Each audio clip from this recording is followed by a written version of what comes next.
Hi everyone, I'm Debbie Roberts, owner and financial advisor at Property Apprentice. Welcome back to the Week in Review, where I talk about current events for the everyday investor and home buyer. This week, the market's sending us some fascinating mixed signals. On one hand, Trade Me asking prices have just plummeted to a 12-month low, yet on the other, economists are telling us don't stop believing because the recovery is officially kicking into gear.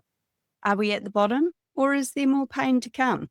Today, we're looking at why mortgage holders aren't feeling the relief yet, the surprising oil tanker effect on the economy, and the big debate, has KiwiSaver actually been a better bet than property over the last decade?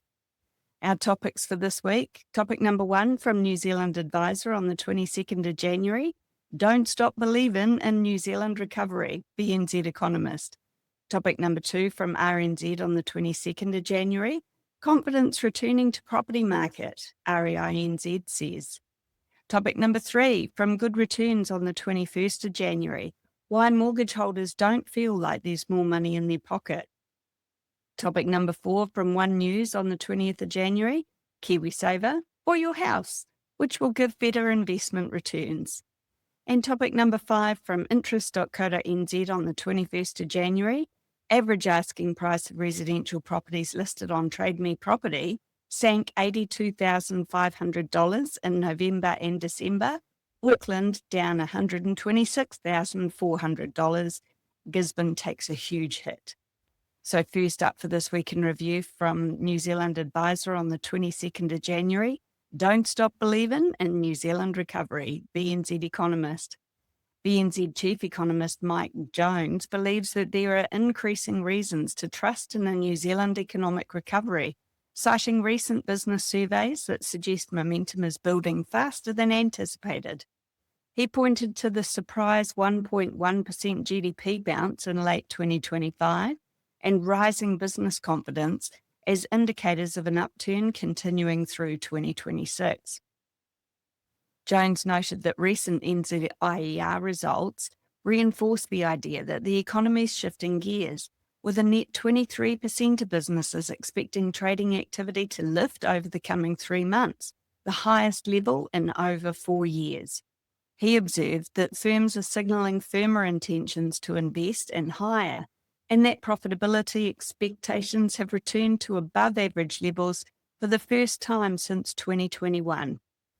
This optimism is shared by ASB and Westpac, both of which see 2026 as a promising year with stabilising labour and construction markets. Regarding the labour market, Jones suggested that unemployment likely peaked at 5.3% in late 2025, though he expects it will take until the second half of 2026 for joblessness to trend lower.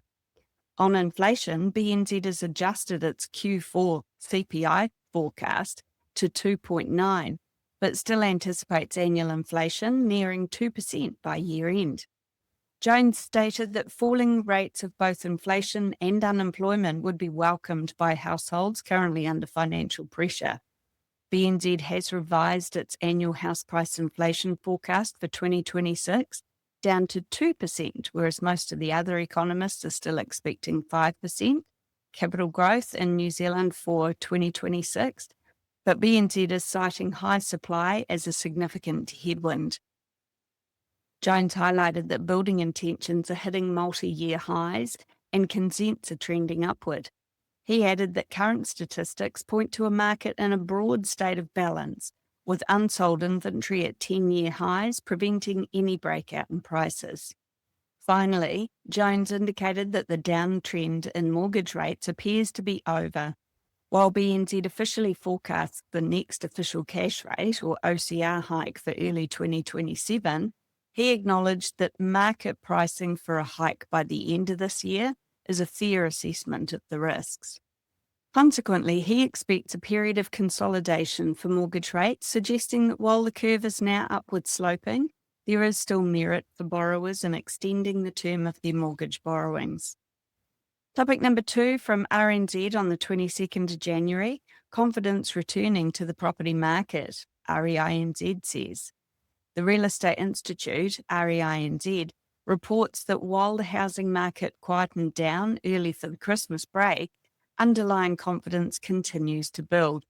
December data showed that the national median price rose 1.4% year on year to $786,977, although it dipped 1.6% compared to the previous month, which is quite normal for December.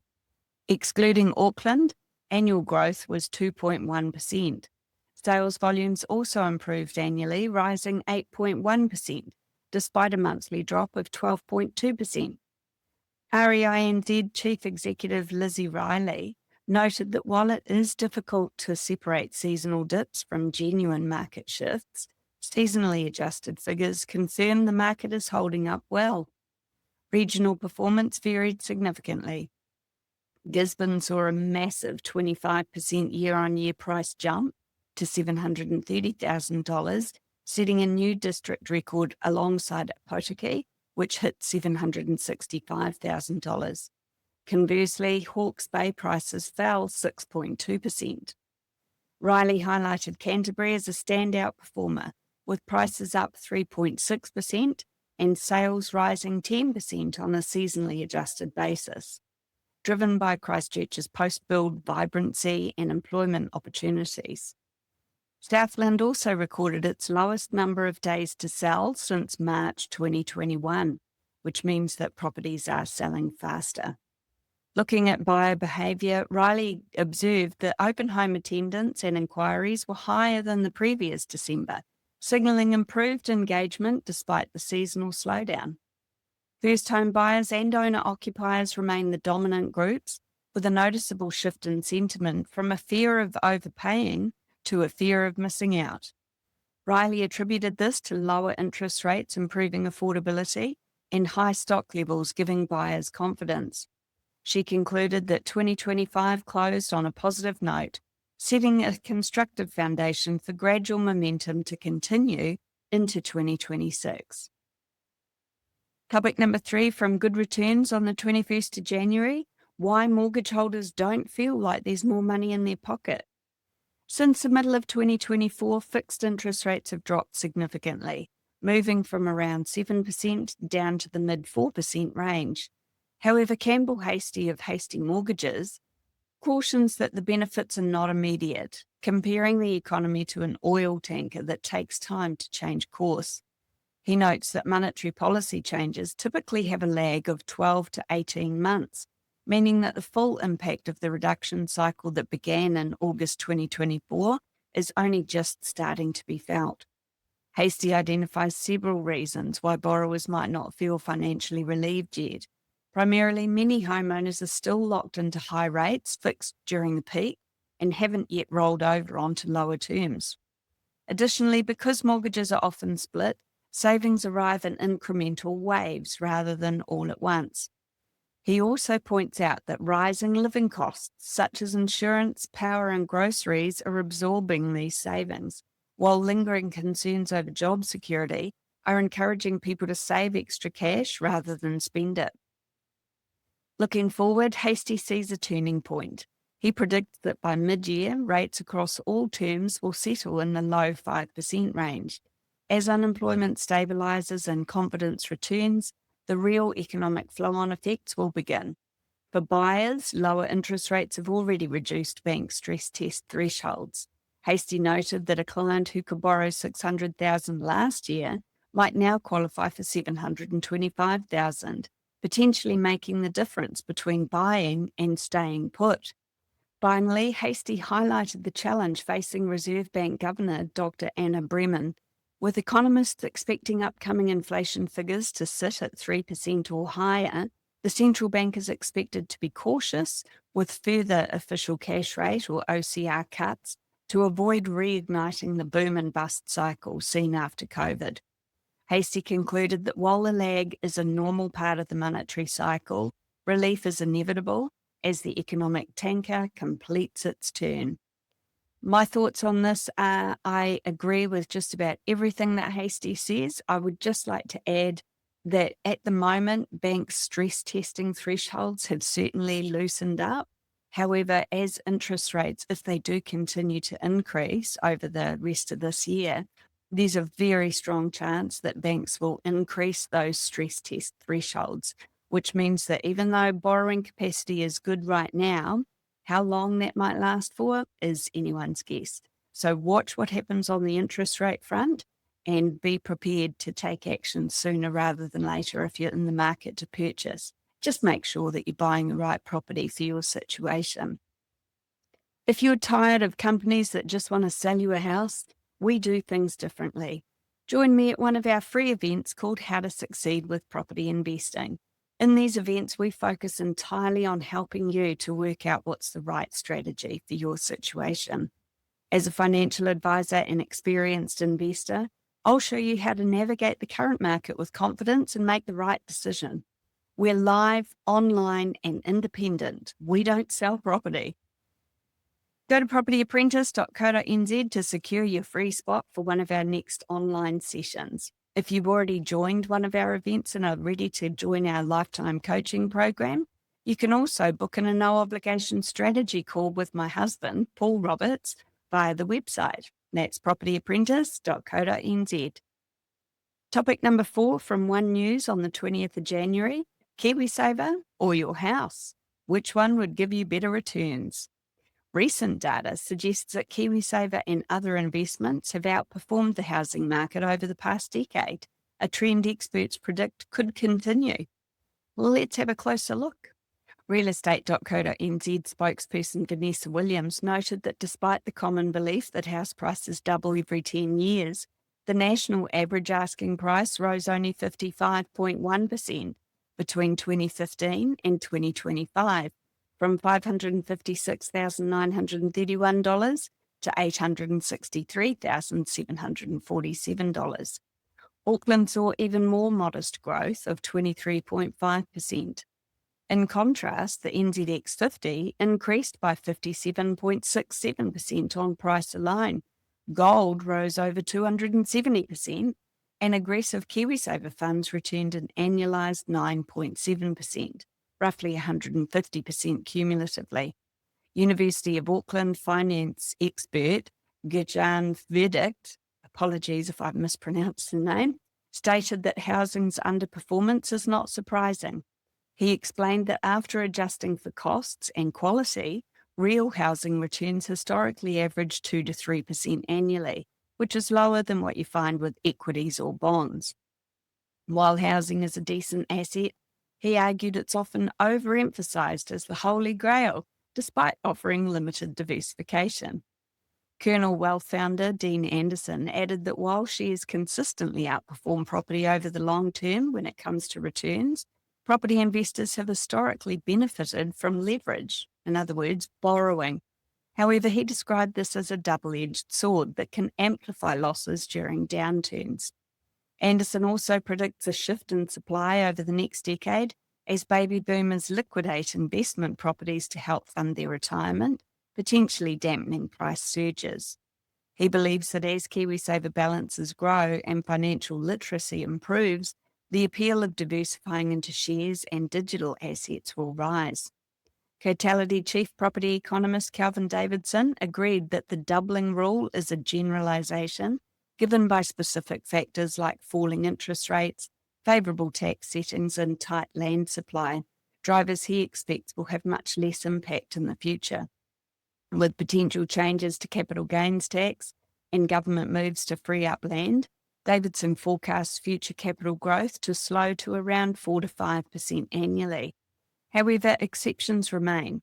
Realestate.co.nz noted that Gisborne, Manawatu Whanganui and the Central North Island did see prices more than double over the last decade.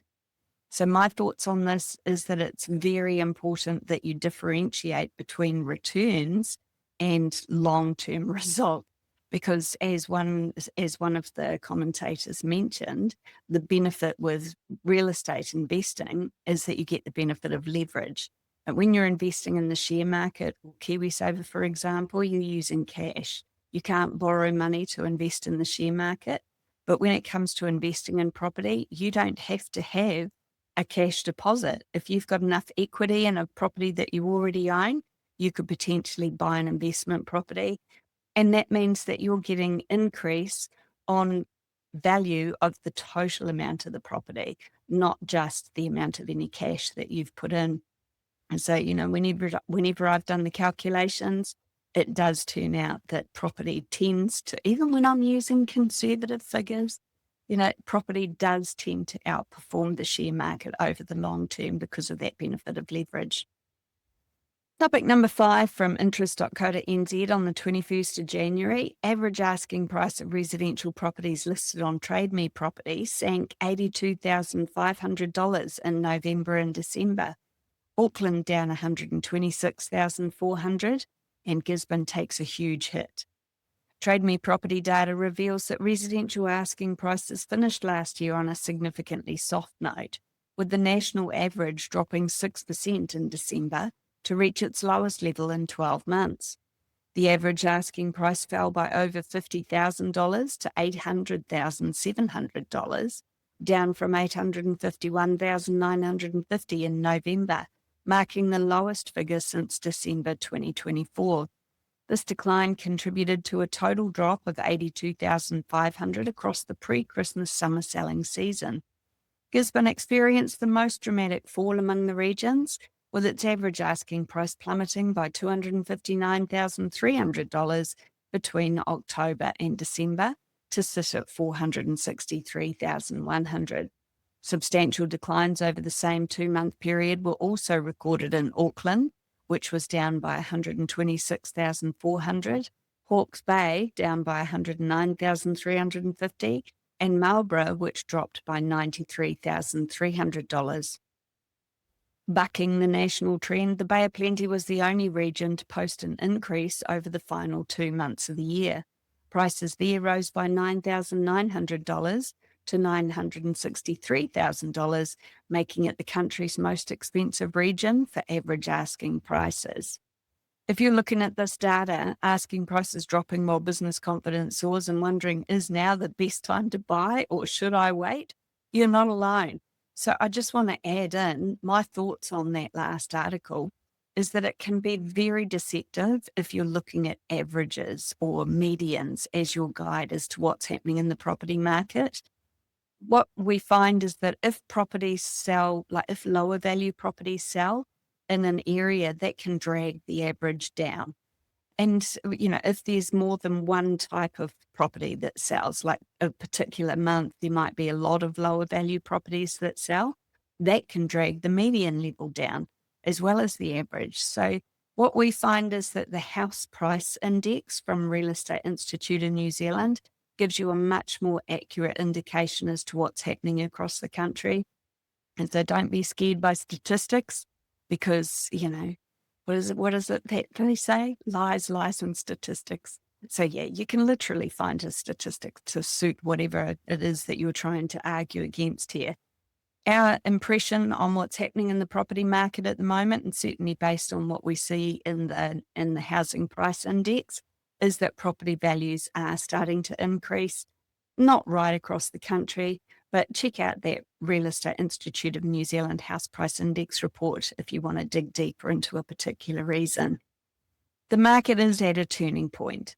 We've got record listings and some potentially dropping prices in areas like Gisborne and Auckland, but interest rate relief is lagging behind. This is exactly the kind of environment where the wrong decision can cost you thousands, but the right strategy can set you up for the next decade or more.